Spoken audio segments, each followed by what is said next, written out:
Dear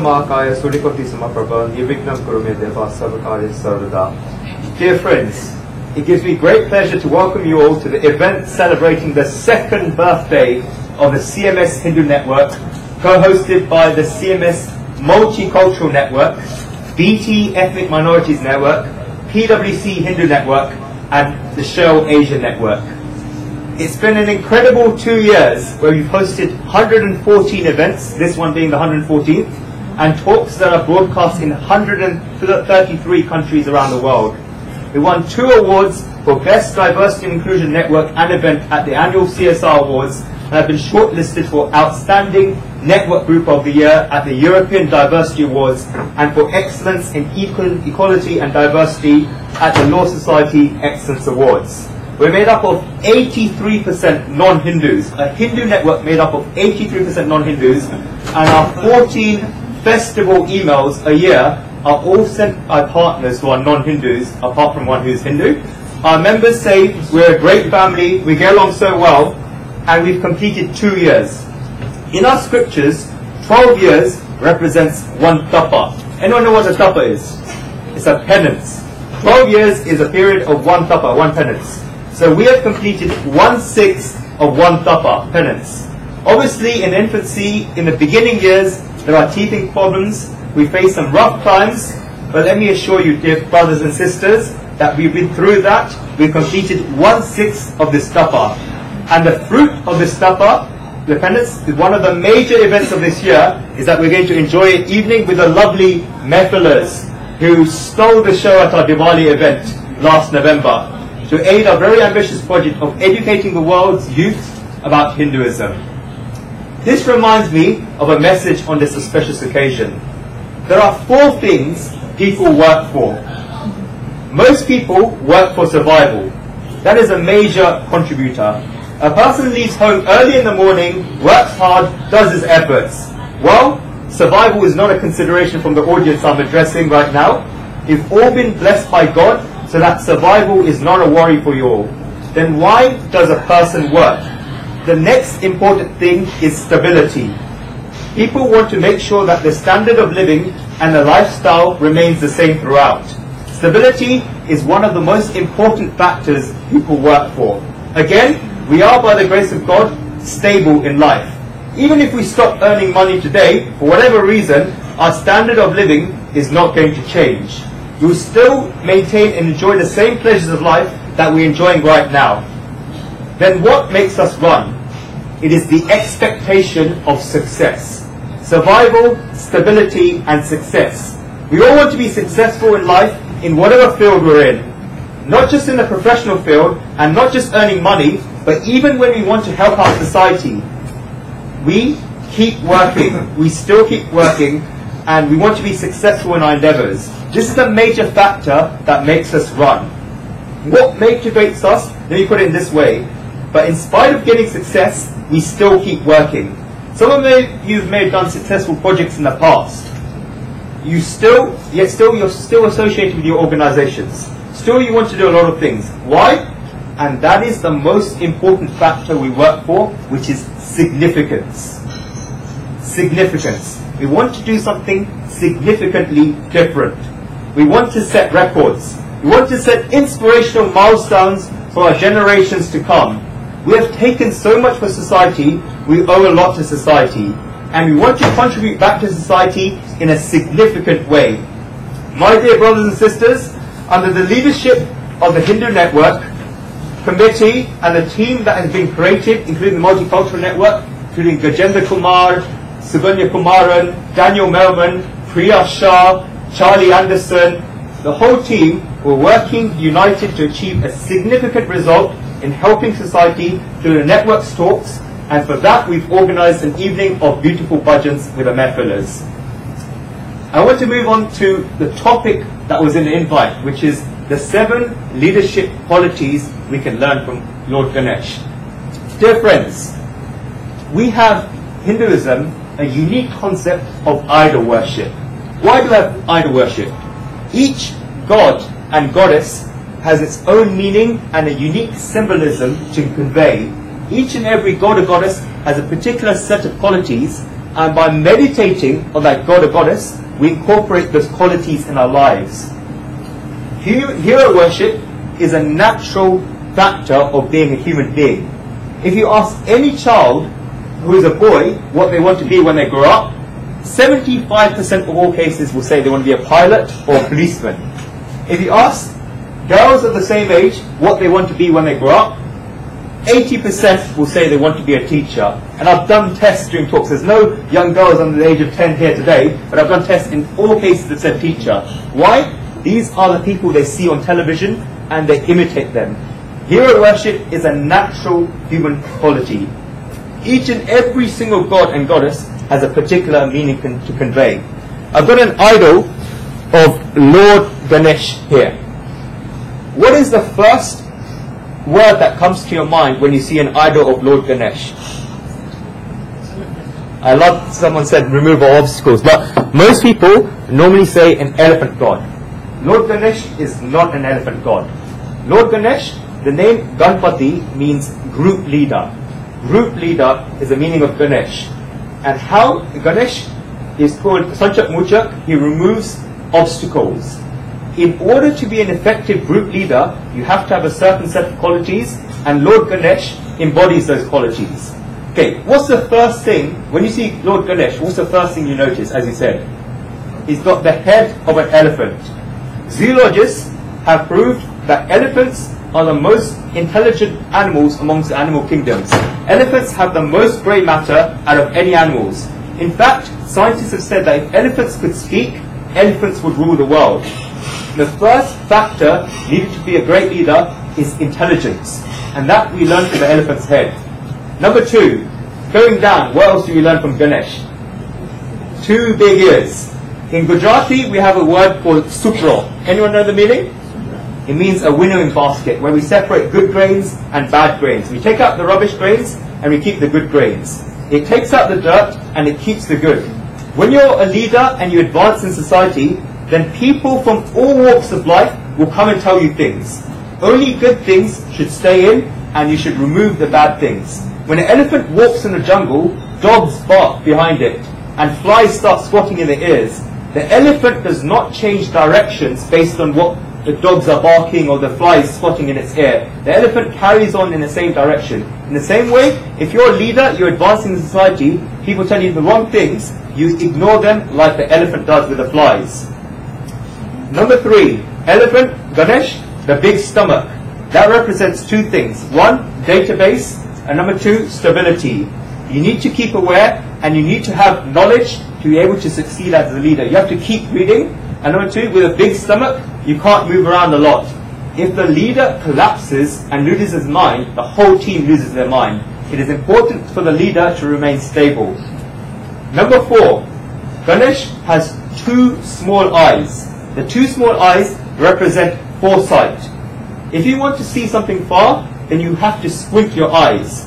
A leader has to have foresight, to look ahead of the times. A person who changes with time is just an average person. A leader should be able to have foresight ahead of the times. If you want to be a successful businessman, then you have to foresee what's going on with the time. People look that more and more people are reading newspapers on the tube.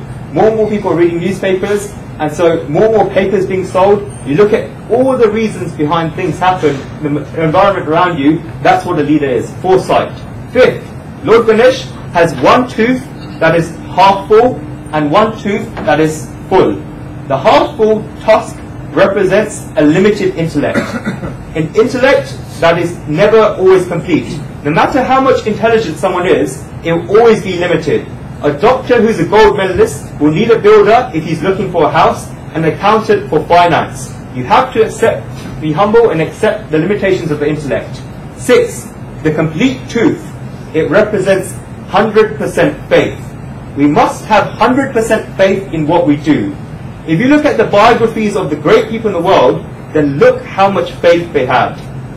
Faith is more important than ability, because faith creates ability. If you have faith in yourself, faith in your guru, and faith in God, then you'll be successful.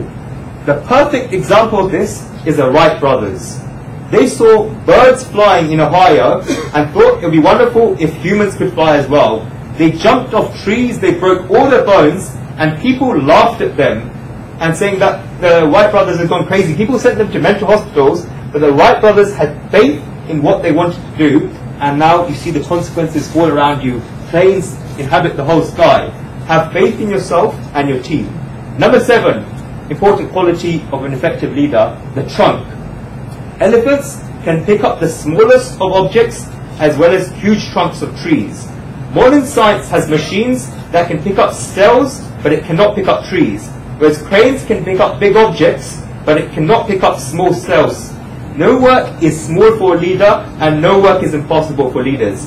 A leader should be able to do any task, no matter how big or how small it is. Leaders should be able to pick up chairs and so on. An employee that says that he's not able to do something is not a leader.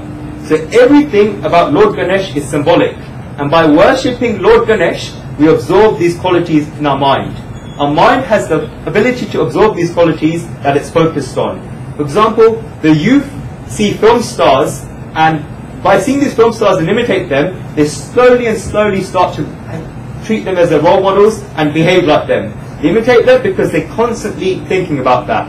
If we focus our minds on something bad, our mind will pick up those qualities, whereas if we focus our minds on a great hero, a great leader, and a God with great qualities, then those qualities will come into our lives, and our vigna, our obstacles, will be removed.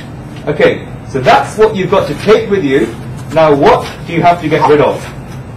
I want to share a story with you, dear friends. There was a man who went to a saint and asked him that I've read so many books, I've talked to so many scholars, but I have not found out what I'm asking for by the way of liberation. And what is peace? What is this? The saint was very wise, and he saw that this person has gathered so much words that it won't make a difference. So he needed to show him an experience. The saint asked him to come at 4 o'clock in the morning tomorrow. He came, they walked, they went to the valley. A few miles away from the valley was a temple. The saint told him that liberation was there. He was waiting at the temple. The person thought, it's so easy. This person was taken aback when the saint told him that you cannot go empty-handed and you have to take something with you there. The man knew that he had to take something, but he had not brought anything. He asked whether he could come tomorrow. The saint told him to pick up anything he liked, and the only thing that the person could see was stones. He picked up 4 stones. He thought that he'd be able to please God with 4 stones. After 10 minutes of walking, he was tired and exhausted. He said that the stones were heavy. The saint said that he did not mention anything about the quantity of what the person should carry, so the person threw the first stone away and then began walking. After 5 to 10 minutes, he threw the second stone away. Then he reached the mountain, and as he started climbing up the mountain, he went further and further away from the ground, from the earth. And as you know, anyone who's been to Kailash will notice the further you go up, objects began to feel more and more heavy. He threw the last stone away and reached the temple. The saint asked him, what were you doing up until now? You carried stones and you threw them away one after another. Liberation is not about keeping things together, but about throwing them away. And as we walk along in life, we have these 4 stones. Every one of us has these 4 stones. What are these 4 stones? The first is laziness. Some people just don't do things in life because of the laziness. I'm going to show you an example. I have a paper here. Dropping the paper to the floor. Look at this paper. Drops straight to the floor. Has no choice. It's resigned to its circumstances, going from the top all the way to the floor. Anyone can blow on this paper and move it any way it likes, and it goes to the floor. What's the difference between this paper and all of you? The difference is you have something called an intellect, a Vivek Shakti, Buddhi Shakti, a power of the intellect. You have the ability to decide when you go from A to B, B meaning your fate, you have the power within your intellect to decide your circumstances and your fate and to change the direction in which that is going. You don't have to be resigned to your fate like this paper, and no matter if there's a pre-planned destiny and a pre-planned fate for you, you have the power to change it, and what obstructs that is laziness.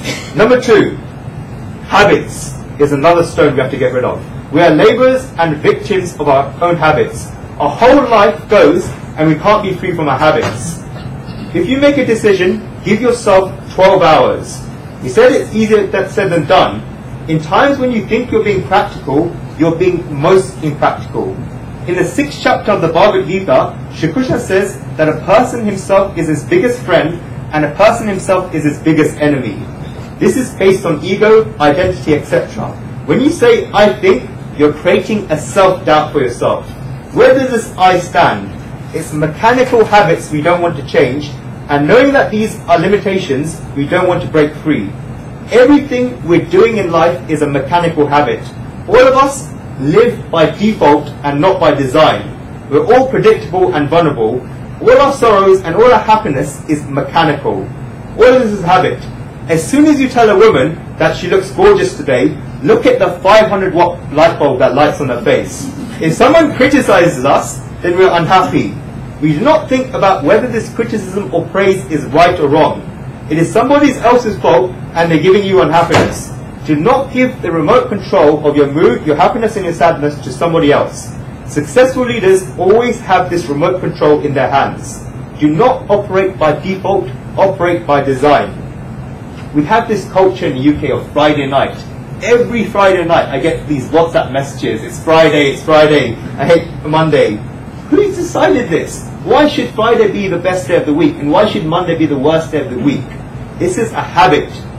What kind of fun is this? I don't object to having good times, but there has to be a quality and a direction to it. But we're driven by others. Number 3, the third stone you have to get rid of is the ego. Most people feel that the ego is a thing in life. The more humble we are, then the more better we are. The pleasure in life is not in the ego, but in humbleness. Even if you feel that you're right and justified, then let yourself go. Have pleasure in victory and defeat. Before the Mahabharata war, Shri Krishna did this when he went to negotiate with Duryodhana. He told Duryodhana that if you think about it, the kingdom belongs to the Pandavas. So you should go to the Pandavas, but let's do this. Let's split the kingdom. We'll have 50% and you have 50%. Duryodhana said no. Shri Krishna kept offering and went lower and lower in his requirements. Eventually, Shri Krishna told Duryodhana, if you just give the Pandavas 5 villages, 1 villages from each of the brothers, I will guarantee you there will be no war. Duryodhana said no. Duryodhana said no. With arrogance, Shri Krishna just smiled and went back empty-handed. Shri Krishna was right, capable and powerful, but he went back empty-handed. This is a failure of Shri Krishna, but a graceful failure and a failure that I love Shri Krishna for, which made Shri Krishna all the more powerful. Shri Krishna could have just given an eyebrow to Duryodhana and Duryodhana would have been killed and he would be wiped up. This is what makes Shri Krishna a Jagat Guru and not the miracles. The person on the other side is wrong and will not agree to us, and we have to accept it. We have to accept adversities with a smile on our faces. Make sure that your justness and your righteousness does not add to your ego. At that particular moment, you have to let go. Number 4, jealousy you have to get rid of. Even when you have got rid of the ego, jealousy troubles us. It is easy to share someone's sorrows, but what is more important is to share somebody's happiness. Most people cannot accept other people's happiness, more so that if that person is known to us. If you read in the newspaper that someone in San Francisco won $50 million in the lottery and that person is nobody, you'd be happy for that person, you keep that newspaper cutting in your pocket, and suddenly it gets a lottery of $50 million. But if your neighbor wins a lottery, then it will bother you very much. You will not be able to sleep for a week. You think that, why couldn't destiny have gone one more step further to my house? So much that the neighbor's 50 million bothers us. The Sanskrit definition of jealousy is going ahead of me. People cannot synchronize with others, and this is a reason for sorrows, and they don't know what they're missing out on. Jealousy is like this. How can everyone enjoy, and how can everyone be happy? We need to be free from these 4 stones. We need to focus. The only way to be successful and get rid of these 4 stones is to focus. Who's read the book The Alchemist? Over here. A very, very wonderful book written by Paulo Coelho. A father sent his son to a wise person. The wise person has a big palace home. Each room was well furnished. The old man said to his son to take this spoon, pour oil in the spoon, and go around the home with the spoon in your hand. This man returned in half an hour He asked where the oil was. The person said, I've lost the oil. The teacher said, have you not seen what's in the house? Go back and see what's in the house. The person went back, poured the oil into a spoon, and went around looking at what's in the house. When he came back, there was no oil in the spoon, but he had seen everything. He said, the secret to happiness is to see all the marvels in the world without spilling the oil in the spoon. And this is what the rishis of Vedanta said. They gave so many examples, like the ladies in the villages in India who go to get water in their head. They talk, they laugh with each other without letting the water drop. They enjoy, but they know that there is a pot there. They are focused internally and externally. People in the world are enjoying material pleasures, but do not see what spirituality is going on. In order to achieve this focus and concentration, there are 4 stages in managing life in whatever field you're in. The first is unconscious incompetence, where most people are. If you want a rough percentage, then 90% of people are at this stage. They do not even know what they're doing is wrong, and they're doing it wrong. 90%. From that comes the second stage, which is conscious incompetence. The limitations, the person realizes limitations and is aware of them, and this is scary because the person realizes how bad he is. It's like singing. If there's a bathroom singer, he realizes how bad he is, and this conscious competence falls within the 5%. This is very depressing for some people, and some people give up at this stage. But the determined people go to the next stage, which is conscious competence. When you realize your flaws and your mistakes, you sharpen your technique and you perfect it until you get to the level of these guys.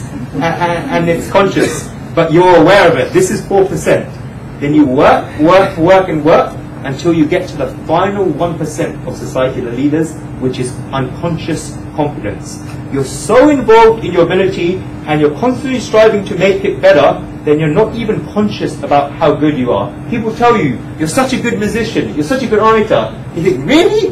How do I know? How do you know that? You just don't realize because you put so much work into it, it comes off as a flow, and this is the blessings of God. Anyone who's reached this level of unconscious competence has the blessings of God, and I'm about to introduce you to some wonderful people who have these blessings of God.